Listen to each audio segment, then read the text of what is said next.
Hello, friends. Welcome to another episode of Conversations. Today we have Amy. Welcome, Amy. I'm so happy to have you here. Thank you so much for having me. I've been looking forward to this for weeks. Me too. So I want to ask you first. You have no idea what I'm going to ask you, but I want to ask you, what's your latest rabbit hole? What have you gone down and really researched as of late? Ooh. Or maybe you haven't had time. You seem like a Yeah, busy I mean, I person. haven't had time. There's a couple rabbit holes that I'm peering down into. The big one right now is nutrition and brain health. That's one that is really, I feel deeply inspired to pursue. And I've also had, people asking me about it. So I'm actually kind of in the beginning process of doing some in the data, looking at the research for a podcast episode that I'll be recording. So that's kind of where I'm headed. Yeah. Um, Generally, I love addressing things like, gosh, nutrient density is a big one for me. The vitamins and minerals we need, what they do for our bodies, how amazing they are, and metabolic health, because I mean, nearly 50% of the United States has chronically elevated glucose levels if they're not already diabetic. And that's unacceptable, in my Yeah, opinion. it is, and it's scary. It's so Yeah. scary because if it just does boil down to maybe 1 or 2 habits that you're incorporating in the day, whether it's running through Starbucks and getting your Frappadappa, whatever the heck. But yeah, I've heard now that little kids are having fatty liver disease, and it's Yeah. like, "Oh my god, what is happening? What is By the time they get happening?" into school, like they're going into school in a state of disease. That's so scary. It And the is. the food is not food, and yeah, that's the rabbit hole as I was telling you before we hit record. I've just been really but the brain health thing is huge for me too, because I think the older we get, we start thinking, am I is it normal? Is it common? What's normal? What's common?" And I help care for the elderly, and Oh, when I'm with these older people and they are sharp as a tack, and I'm thinking, and I can't even remember what I did yesterday. Like, what's going to happen to me? What can yeah. I do to prevent that? So sorry to get too wordy. I've had to. No, no, not at all. And actually, that's a really like the two things that we've just talked about dovetail together perfectly, because there is this emerging theory in the research that Alzheimer's in some cases is actually what they're starting to call type 3 diabetes. And when you live with chronically elevated glucose levels, that glucose causes the cells in the brain to eventually become insulin resistant, just as the other cells in our body do. Oh, Then when our brain wow. doesn't get glucose, it is starved for energy. And the inflammatory process that also occurs from insulin resistance and whatnot in the brain begins that cascade of events that leads to Alzheimer's and dementia. And so all of us now, when I'm in my 40s, when I was a child, dementia was rare. It was not commonplace. We didn't have great grandparents, grandparents that were demented, most of us, right, that had brain issues like this. And nowadays, I don't speak to somebody who doesn't know someone either personally in their family or perhaps 2 degrees removed, right, who is not struggling or who is not caring for a parent with dementia or Alzheimer's disease. And if 48% of the American population is pre-diabetic or diabetic, and if your odds, if you're pre-diabetic and you don't get it taken care of, is developing diabetes within 5 to 10 years' time, we're looking at a phenomenal amount of our population likely to develop Alzheimer's and dementia at earlier and earlier ages. We That's just frightening. we don't have enough memory care homes knowledge, like our brain knowledge, our knowledge about what our brains need is so unprepared for what we're facing. So, okay, if you had to explain this to a kindergartner, what Mm. you just said as far as the diabetes and inflammation and glucose and all of that, is it basically we're eating too much sugar? Or what's the point? Most of our foods, I mean, there's all this push right now to go to a plant-based diet, but more than 60% of the calories from the United States come from carbohydrates, which are plant-based. So we are already eating a plant-based diet. Right. It's not eating the right plants, right? We have a very grain heavy diet, and our grains are heavily processed. And the more we process a grain and package a grain, and the more shelf stable that food is, the more likely it is to cause chronically elevated glucose. So we all now know and are aware sugar is bad for you. Sugar is bad for your blood sugar. Sugar is a fine white powder, right? It's a fine white crystal that is rapidly absorbed into the bloodstream. Refined white flour in our pastries and our pastas, right, is also a finely ground white powder that's rapidly absorbed into the bloodstream. At the end of the day, your body doesn't differentiate from the glucose in pixie sticks or the glucose in pasta or bread. It's all ends up being glucose in the bloodstream. So the way that I would explain this to a child is that most of the foods that we eat provide us with a lot of very quick energy, but we do not move enough now to use up all that energy. And so that energy stays in the body and it's too much and it's not good for our body. And then it accumulates and our body starts to really struggle because it's taking in more than it can burn off. Okay, that makes sense. And also what you said about the pixie sticks or like your body doesn't have little slots where it's like, Yeah. "Oh, this is processed sugar and this is natural sugar." No, it's just sugar is sugar. When it is circulating through the bloodstream, whether it came from maple syrup or whether it came from high fructose corn syrup, the sugar is the sugar. Now, fructose is actually a little bit different, so that's not a good analogy. And Mhm. we transitioned from sugar in the 80s to fructose and thought we were doing a good thing because fructose is metabolized in the liver, so it doesn't cause the rapid spike in blood sugar. However, our livers are now overburdened with fructose from high fructose corn syrup. And when the liver starts to become burdened, it can't process anything very well. Mhm. And this is why we're seeing toddlers and kindergartners and first graders with fatty liver disease. It's not because their parents put, vodka in the bottle. It's because they are getting so much fructose from high fructose corn syrup in the diet that their tiny little livers are already diseased and cannot handle the foods that they're consuming. Oh my gosh. That's just devastating. So what do we do? This is a deeply complicated question that does not have a simple answer.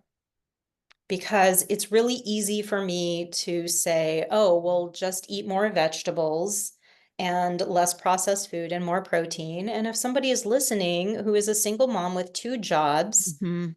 trying to make ends meet, maybe she's on food stamps. And, if food stamps will get you more potato chips than carrots. It's so true. And when you're feeding several children at home, they need that volume.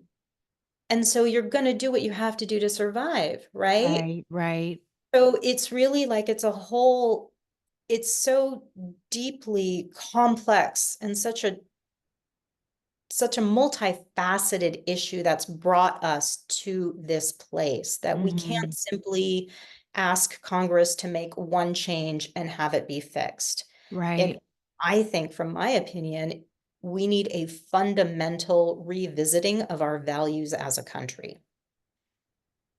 The United States has a very strong work ethic founded on productivity as essentially a moral value, right?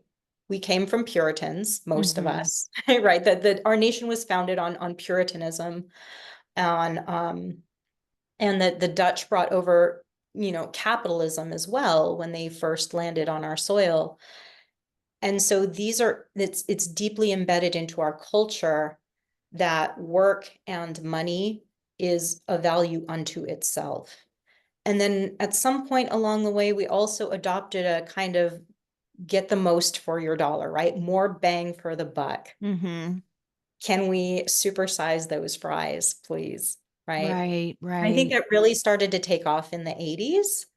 Um, and that's been excellent for our GDP, right, getting us to buy more and more and showing us like you can get this much for this many dollars, right? And of course, that right, is kind of breaking down now, and that's getting harder and harder to do. But that idea that I should get more for my money, I should get more quantity over quality, has taken us down this path as well. right. If And you there's go, so many of us. and there's so many of us, if you go to France, they they have almost the exact opposite idea. They want quality over quantity. They don't buy as many clothes, but the clothes they buy last longer and are better. They fit them, they're just better made, Right, right? They go for a high quality cheese. They don't do American cheese slices there. Like that's not, it's plastic. right, It's not worth putting into their body. They have a very high value of quality over quantity. And so I think until we as a country can shift our perspective on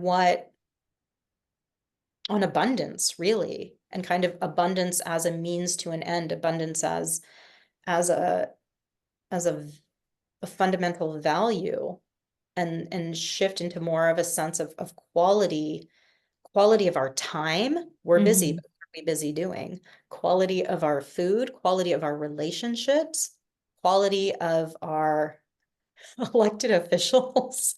Oh, lordy, lordy, I don't lordy. want to go there. You really don't want Yeah, yeah, we'll but just it's I think until we really make a conscious decision to choose differently, there won't be change because we're doing what we've always done and what we have always known. yeah, like, want better for yourself, want better for your kids, what you wear, what you put into your body, And food.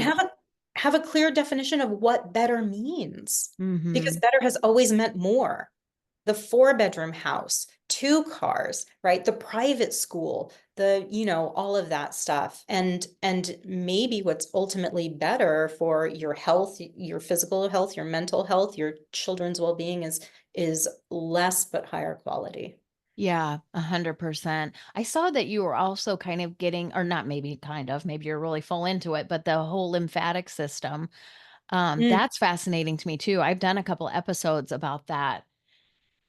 That factors into the inflammation too, right? Like, people don't realize that just clearing your lymph nodes up can help get rid of a lot of that inflammation that Yeah, we're lymph dealing is with. one of the highways of the body, right? We are all of the stuff that needs to move around. It moves through the blood, it moves through the lymph. Those are like the highways in the body, and we want those to be, well, to not have traffic jams effectively, right? Right, right.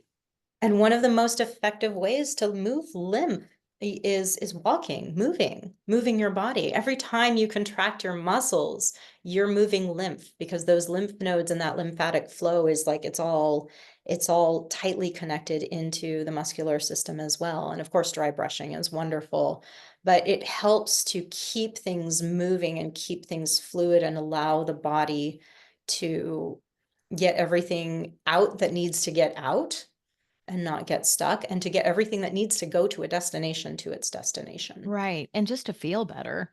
and just to feel better. Yeah. Yeah. So what got you going down this path? How'd you get so passionate about learning all of that stuff? That story started in the early 90s. I was about 12 years old, and I found a book in a bookstore called 101 Ways to Save the Animals. And being a 12-year-old girl, I loved animals, and of course I wanted to save the animals, and I thought it was going to be about rainforest preservation and dolphin safe tuna. And unbeknownst to me, this book was written by the founder of People for the Ethical Treatment of Animals. So Okay. it was about fur farms and the factory Oh farms god. and animal La, la, testing. la, la. And I was aghast. I had no idea human beings behaved in such horrific ways to Right, such right, right. innocent, beautiful creatures, right? Mhm. So I immediately became one of the most annoying animal rights activists you could imagine. As a And 12-year-old. as a 12-year-old, yep. And Picketing. after about a year, I was like, listen, you can't keep eating meat and live in alignment with your values. So I became a vegetarian at 13 years old. And there were some family members that were a little bit concerned about that choice. My parents were like, we'll just take you to a steakhouse, you'll change your mind. Yeah. And being 13, I was like, oh, well, I'll show you. Right. But at that point, it was a very deeply held conviction of mine anyway. So even if I hadn't had a little bit of, I'll prove you wrong, I still wouldn't have fallen for a steak that easily. And to soothe the other family members' worries, I went to the library and started reading about vegetarian nutrition. And this was my first introduction on the power of food to heal us versus to slowly poison us. And everything that I've, done in my life, that I've read in my life, has only affirmed that every opportunity we have to eat is an opportunity for us to is an opportunity to take in medicine if we make the appropriate choices for our body.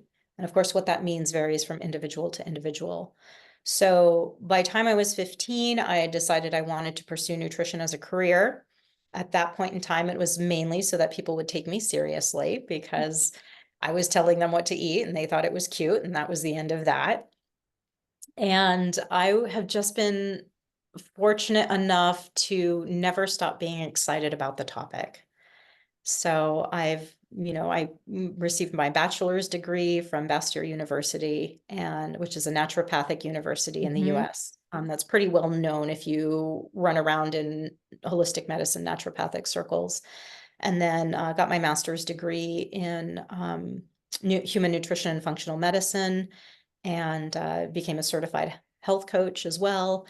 And just never stopped learning because That's it awesome. still fascinates me today. Yeah, that's your passion. It's why you're here, It obviously, because is. you It is. It's still why I'm here. And I yeah. was so, so lucky to discover that at such a young age. Yeah, that's Um, awesome. Well, you had sent me the 10-minute talk. Was it 10 or 20? I and don't know. I watched the whole thing, which is an amazing feat because I don't usually watch everything. And it was so good. Like you were lighthearted and everything, but it was all about just eating your vegetables, how yeah, that is the magic. That's where you start to feel better. They're there for us, it just you just have to yeah. eat them. Yeah, vegetables are amazing. They really are. They are, aside from seafood and organ meats, they are the most nutrient dense foods you can put in your body. And if you are measuring nutrient density by, say, how many vitamins and minerals per calorie of food, then it's by far the most nutrient dense food you can put in your body. There are so many nutrients that we are chronically depleted in that are sitting in the produce aisle waiting to nourish us.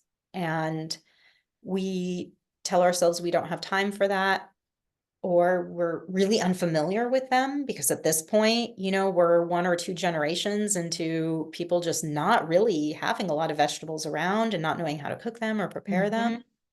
So they're really intimidating for a lot of folks. Um, and there's also a belief they don't taste good. If you grew up on canned peas and spinach, yeah, you're going to think that all vegetables taste, like insert your favorite expletive here. Yeah. It's I don't true know if I though, can, it's yeah, true. I don't Yeah, know if I because can use my naughty words or not. whatever, you can if you want. Okay. I remember hearing how good asparagus was for you, and the Mm, first time that I bought it, I bought canned. 'Cause I mm. didn't know. I didn't I'm so know, sorry. if Yeah, you of don't course know, not. you don't know. And Yeah. I honestly, I don't even remember what age I was. I don't know if I had kids yet, but I just remember that being the most disgusting thing ever. And then when Yeah. I had it off the grill, I was like, "What is this? Wonderful." Not the I same vegetable. love asparagus aside from, the urine thing, but regardless of that, it is so good. And I Yeah. love I love most vegetables. I really do. I even eat the ones that I hated when I was a kid, I like now because it Yeah, is in the preparation, you it know? is absolutely in the preparation. And I have found that most people have maybe one or two vegetables they like. And if they don't like anything else, then I'm like, that's okay. We start there. Just eat those one or two vegetables that you like more often. And then what this does is it slowly it gets your palate and your body accustomed to getting vegetables on a frequent basis. And then what people notice is that after a while, their palate, their flavor profile of what is tasty, right, starts to expand. It does, And yes. then something that they may not have liked before suddenly isn't so bad. They're like, great, let's take that thing that's not so bad and have it a couple times a week. And then it expands even more and it expands even more. And for people who are not really comfortable trying new vegetables that they've never, consumed before or are really uncomfortable with in the kitchen, you can always choose a meal out that has that vegetable featured in it as your form of exposure therapy. Yeah, because they know how to prepare it. They know how to make it so Exactly. that it'll taste good. Or my Exactly. favorite, when I clean out the fridge, if I've got a ton of produce that I haven't used yet, and I'm afraid I just make soup. I Yep. just make a vegetable soup, and once it's in the broth and stuff, you really can't tell the difference between a carrot or broccoli. It's all just the consistency, and you just chow it down. But yeah, Exactly. growing up, most of our vegetables were covered in cheese. No Mm. offense, mom, you're a great cook. You didn't need to do that, but my dad wouldn't eat them unless they were covered in cheese, Wow. But at and least he that's was getting them, yeah. Yeah, I right? suppose so. It's just as long as you're eating them, but Yes. I think a lot of people are intimidated by the variety. It's like, I don't know what to do with this. What did I have? For the first time, I went to a farmer's market and I had kohlrabi. Oh yeah. I had never heard of it, never had it. He said people like to dip it in ranch, the farmer, the guy that was selling it. And I took it home, I just cut it up and I just ate it. I didn't have it with ranch or anything. I just wanted to try it for what it was. Yep. And then I looked up all the benefits. It had so much fiber and everything. I thought, "My God, this Yeah. is," and I will admit, I have a shelf filled with supplements, just Yeah. full of them. Because to me, it's like, well, instead of eating all those vegetables, that's time consuming. I'll just It was stand easier. here for a half an hour and eat 800 pills. No, it's so much better just to have the experience of trying a new vegetable. It is. And as smart and clever as we humans are, we cannot take a compound found in a food, isolate it, concentrate it in a supplement form, and it doesn't respond in the body the same way. And we don't know enough about nutrition to know why.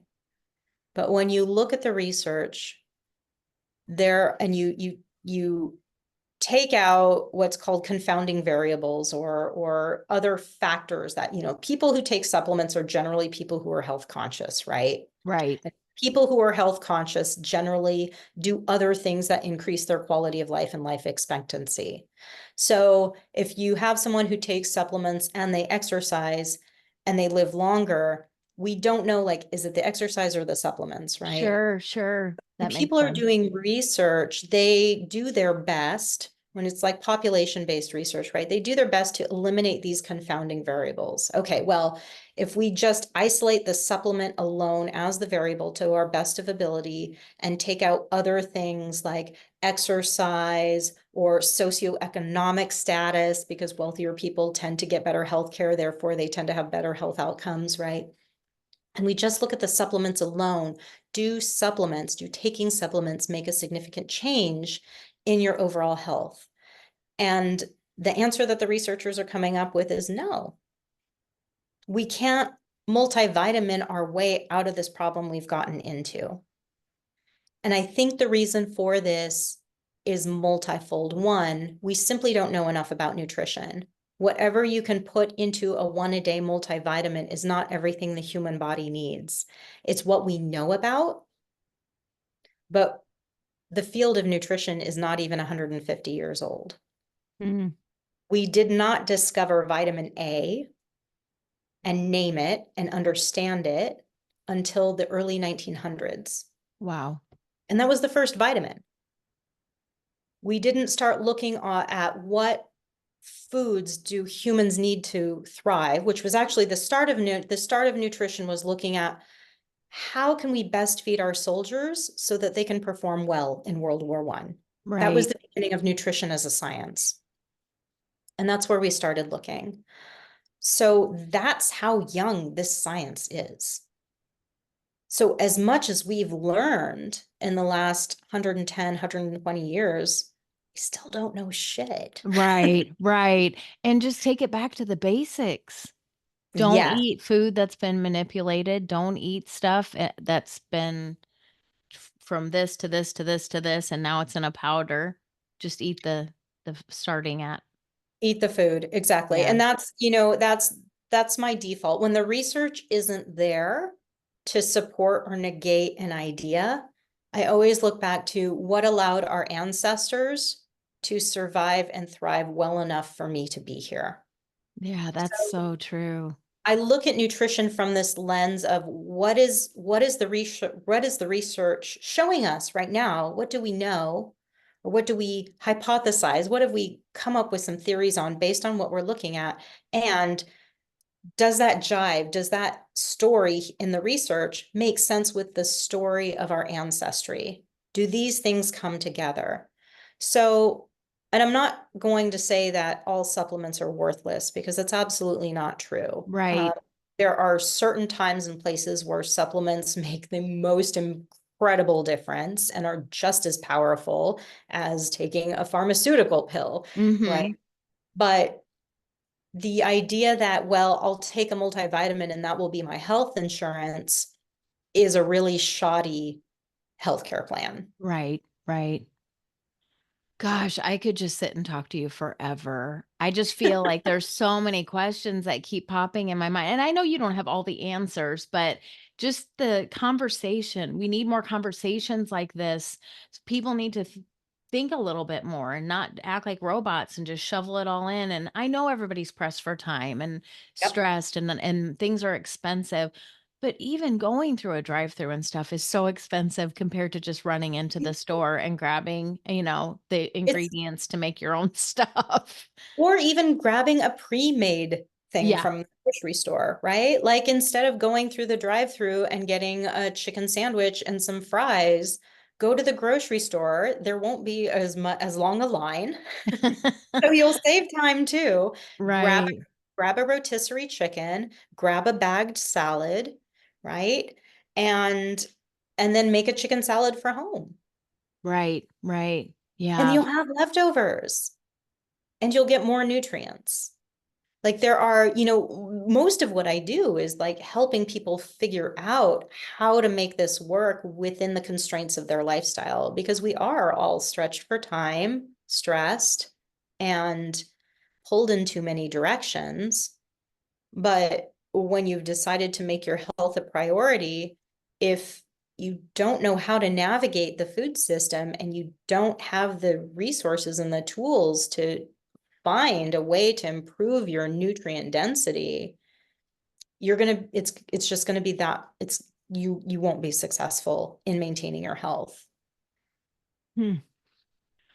Well, tell people how they can find your podcast because you touch on all of this stuff. I saw that you just did one, you just released one about joints, joint health. Yes. So I Yeah. started it and then I was like, we got to go record. So um, I'm going to go listen to the rest of it. Again, it's just so eye opening to be around the elderly.